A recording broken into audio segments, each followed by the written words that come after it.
राजकीय औद्योगिक प्रशिक्षण संस्थान अल्मोड़ा से पढ़े हुए यहाँ के पास आउट छात्र जिन्होंने यहाँ से प्रशिक्षण प्राप्त किया और आज जिंदगी की ऊंचाइयों को छू रहे हैं। इस श्रृंखला के अंतर्गत आज हमने तीन पानी हल्द्वानी सिंचाई विभाग से आमंत्रित किया है रविंदर सिंह तीन पानी हल्द्वानी से। तो पेश है उनसे एक मुलाकात। रविंदर सिंह जी नमस्कार। नमस्कार साथियों, नमस्कार गुरुजन और सभी को मेरा तहे दिल से नमस्कार। साथियों, मेरा नाम रविंदर सिंह है और मैं छोटे से गांव ढटवाल गांव पोस्ट ऑफिस डोबा डिस्ट्रिक्ट अल्मोड़ा का निवासी हूं। साथियों, शुरुआती वर्षों में जैसे ही 12th पास करने के बाद मैंने भी ITI राजकीय औद्योगिक प्रशिक्षण संस्थान अल्मोड़ा से फीटर ट्रेड से 2 वर्षीय प्रशिक्षण प्राप्त किया। उसके बाद मुझे कंपनी मारुति सुजुकी में काम करने का मौका मिला, जो 6 महीने में जहां मुझे सीखने का मौका मिला। वहां के अनुभव, उत्पाद और काफ़ी जो टेक्नोलॉजी होती है, जो लाइन असेंबल लाइन होती है, उनमें काम करने का मौका मिला। उसके बाद मैंने हरिद्वार मोटरकॉम में हीरो मोटरकॉम में 1 वर्षीय अप्रेंटिसशिप ट्रेनिंग अपनी कंप्लीट करने के बाद दोबारा मुझे मारुति सुजुकी में अच्छा काम करने के लिए दोबारा बुलाया गया। तो दोबारा मेरा 6 मंथ का दोबारा ट्रेनिंग वहाँ पे कंप्लीट हुआ। उसके बाद मैंने आगे पढ़ने का फ़ैसला लिया और पढ़ने के फैसले से मैंने CITS अपने कंप्लीट की हल्द्वानी NSTI से। उसके बाद साथियों, फिर मुझे कहीं ना कहीं ये लगा कि आर्थिक स्थिति सही नहीं होने के कारण मुझे दोबारा company Rajasthan engineering cooperative limited Alwar में काम करने का मौका मिला और 2 वर्ष का मैंने वहाँ एक्सपीरियंस अपना दोबारा लिया। फिर साथियों, यही कंपनी के उससे थोड़ा सा परेशान होके फिर मैंने बरेली में एक ITI Swami Vivekananda ITI private ITI है, वहाँ कुछ 1 ईयर के लिए मैंने बच्चों को वहाँ पे पढ़ाया। उसके बाद लगा कि कुछ और आगे को सीखना चाहिए, तो मैं डोईवाला CPET कॉलेज डोईवाला देहरादून में वहाँ मैंने CNC और VNC का प्रशिक्षण 3 माह के लिए प्राप्त किया, जो PMKYC के द्वारा था। और उसके बाद मेरा selection Ghaziabad Arihant mould and die company के लिए हो गया था, जो सुपरवाइजर पद के लिए मैं कार्य कर रहा था। उस साथ ही साथ मैं पढ़ाई भी कर रहा था साथियों। और UKSSC के द्वारा नलकूप मिस्त्री के पद आए हुए थे, तो मैं नलकूप मिस्त्री के पद हेतु चयन हुआ और अभी मैं हल्द्वानी सिंचाई विभाग में कार्यरत हूँ। धन्यवाद साथियों, नमस्कार।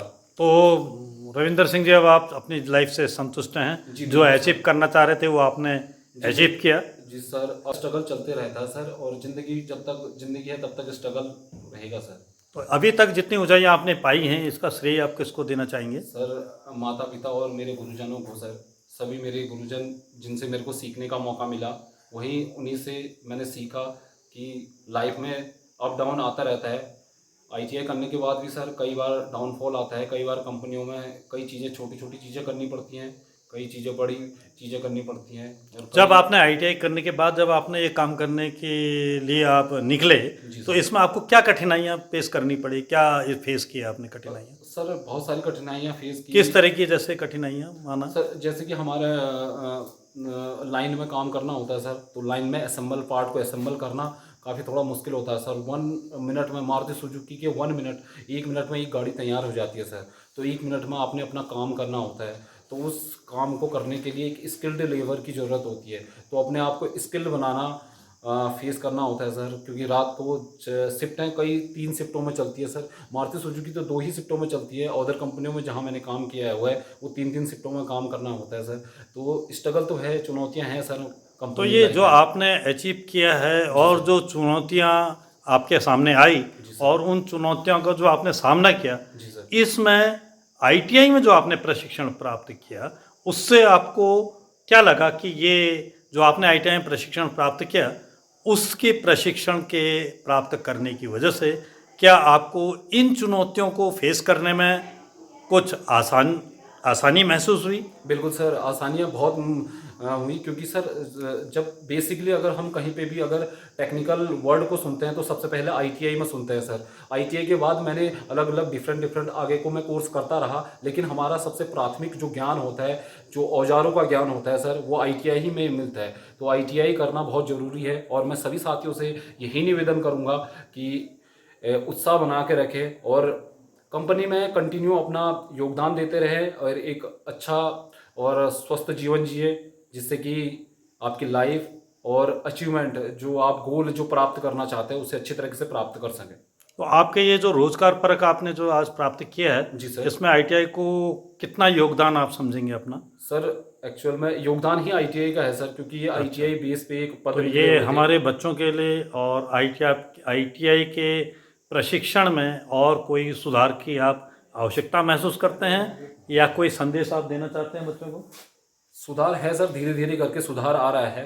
हर एक जगह आईटीआई मॉडर्न आईटीआई में हो चुके हैं, मॉडर्न आईटीआई में बदल चुके हैं। तो मॉडर्न आईटीआई में बदलने से कई नई मशीनें, जैसे कि जो हम पुरानी मशीनों में काम कर रहे हैं, नई मशीनों का वो हो रहा है, जैसे सीएनसी हो गया, वीएमसी हो गया, टर्निंग मशीन जो सीएनसी पे आ रही है, ईडीएम हो गया, और सीएमएम मशीनें हो गई, जो नए नए जो टूल्स का यूज हो रहा है मशीनों में। तो मैं यही करना चाहूँगा कि अगर आप आईटीआई जो प्राथमिक ज्ञान है 2 वर्ष का आईटीआई अगर आप प्रशिक्षण ले रहे हैं, तो उसके बाद भी आप अपनी शिक्षा को रोके नहीं, कंपनी में साथ साथ काम करते रहें और अपना स्किल जो है वो बढ़ाते रहें, डेवलप करते रहें, तो जिससे कि आपको आगे जीवन जीने में यकीनन जो कठिनाइयों का सामना होता है वो नहीं करना पड़ेगा। मेहर साहब, आप भी कुछ इनसे कुछ विशेष पूछना चाहेंगे? तो मेरा रविंद्र जी से एक प्रश्न पूछना चाहता था कि आप हमारे युवा साथी जो हैं इनको उनकी पॉजिटिविटी के लिए या उनके सकारात्मक भविष्य के लिए और आगे बढ़ने के लिए आप उनको क्या शिक्षा देना चाहेंगे?